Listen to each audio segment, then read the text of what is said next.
आज हम एक ऐसी शख्सियत की कहानी जानेंगे जिसने संघर्ष को अपनी ताकत बनाया और उसी ताकत से भारत के भविष्य की नींव रखी। जी हां, हम बात कर रहे हैं डॉक्टर बाबा साहेब अंबेडकर की।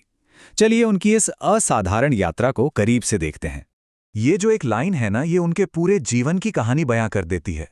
सोचिए जरा, कितना बड़ा विरोधाभास है कि जिस बच्चे को समाज ने बुनियादी हक देने से भी इनकार कर दिया, वही बच्चा बड़ा होकर उसी समाज के लिए, पूरे देश के लिए हक और इंसाफ का सबसे बड़ा दस्तावेज लिखता है। तो इस कहानी को सही मायने में समझने के लिए हमें बिल्कुल शुरुआत में जाना होगा, उनके बचपन में, क्योंकि उनके भविष्य के मजबूत इरादों की जड़ें उनके बचपन के संघर्षों में ही छिपी थीं। जरा उस दौर की कल्पना कीजिए। एक छोटा सा बच्चा स्कूल जाता है, लेकिन उसे क्लास में सबसे अलग जमीन पर बैठना पड़ता है। उसे प्यास लगती है, लेकिन वो पानी के मटके को छू तक नहीं सकता। उसे किसी के रहम का इंतजार करना पड़ता है कि कोई दूर से उसके हाथों में पानी डाल दे। ये कोई एक दिन की बात नहीं थी, ये उनका रोज का सच था। एक ऐसा सच जिसने उनके मन पर बहुत गहरी छाप छोड़ी। और इन्हीं मुश्किलों के बीच उन्होंने एक बहुत बड़ी बात समझ ली थी। उन्हें एहसास हो गया था कि अगर इस अन्याय और भेदभाव की दीवारों को गिराना है तो उसका सिर्फ एक ही रास्ता है, एक ही हथियार है, और वो है शिक्षा। बस यही सोच उनके जीवन का मकसद बन गई। तो शिक्षा को अपना हथियार बनाने की ये जो सोच थी, ये उन्हें कहाँ तक ले गई? चलिए देखते हैं। उन्होंने एक ऐसी पढ़ाई की जो उस जमाने में किसी क्रांति से कम नहीं थी।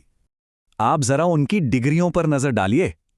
कोलंबिया यूनिवर्सिटी से इकोनॉमिक्स में PhD, London school of economics से डॉक्टरेट ऑफ साइंस, और तो और ग्रेज इन से बैरिस्टर की उपाधि।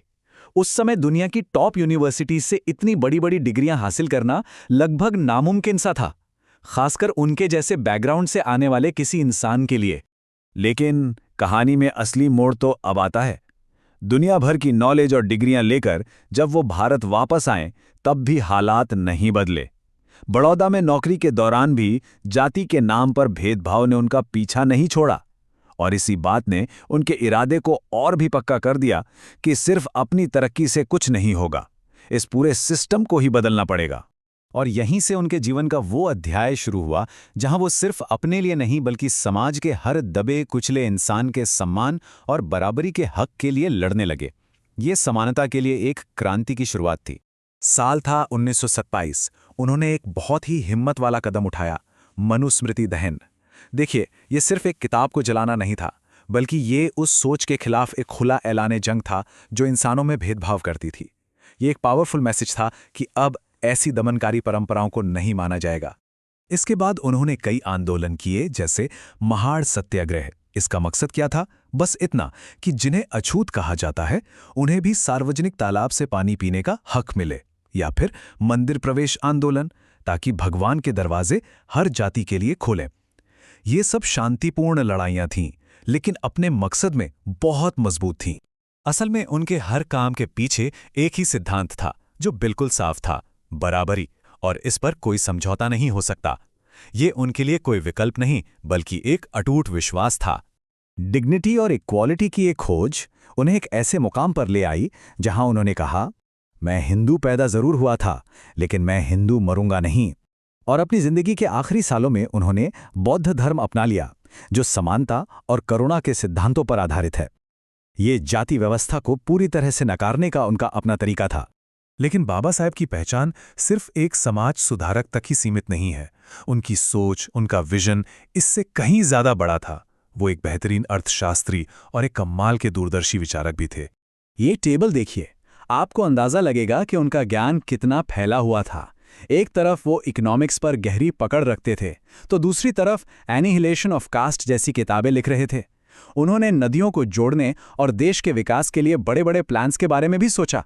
मतलब उनकी सोच हर दिशा में काम कर रही थी। उनका आर्थिक दर्शन बहुत सीधा और स्पष्ट था। वो मानते थे कि कोई भी देश तभी मजबूत बन सकता है जब उसकी अर्थव्यवस्था मजबूत और स्थिर हो। उनके लिए आर्थिक आज़ादी सामाजिक तरक्की की पहली सीढ़ी थी। और अब हम उनकी कहानी के उस सबसे ऊंचे शिखर पर पहुंचते हैं जो इस देश के लिए उनका सबसे बड़ा, सबसे महान योगदान है, भारत के संविधान का निर्माण। जब भारत आज़ाद हुआ तो उसके भविष्य का रोड मैप तैयार करने वाली ड्राफ्टिंग कमेटी का अध्यक्ष डॉक्टर अंबेडकर को बनाया गया। सोचिए क्या जिम्मेदारी रही होगी एक ऐसे देश के लिए कानून बनाना जिसमें इतनी भाषाएं, इतने धर्म और इतनी विविधता हो। वो हमारे संविधान के मुख्य निर्माता थे, चीफ आर्किटेक्ट। उन्होंने संविधान में 3 ऐसे मजबूत स्तंभ खड़े किए जिन पर आज हमारा पूरा लोकतंत्र टिका है। पहला, समानता, यानी कानून के सामने सब बराबर, कोई छोटा बड़ा नहीं। दूसरा, स्वतंत्रता, यानी हमें बोलने, अपनी बात रखने जैसे मौलिक अधिकार मिले। और तीसरा, न्याय, यानी हर किसी को सामाजिक, आर्थिक और राजनीतिक इंसाफ पाने का हक हो। ये जानना बहुत जरूरी है कि आज हम भारत के नागरिक जिन भी मौलिक अधिकारों की बात करते हैं, चाहे वो बराबरी का हक हो या आज़ादी का, वो सब सीधे सीधे डॉक्टर अंबेडकर की दूरदृष्टि और उनके दिन रात की मेहनत का ही नतीजा है। तो आखिर में ये कहानी हमें एक बहुत बड़े सवाल के साथ छोड़ जाती है कि कैसे एक इंसान का हौसला, उसका संघर्ष और उसकी दूर की सोच करोड़ों लोगों वाले एक पूरे देश की किस्मत को बदल सकती है। बाबा साहब की जिंदगी शायद इसी सवाल का सबसे जीता जागता और प्रेरणा देने वाला जवाब है।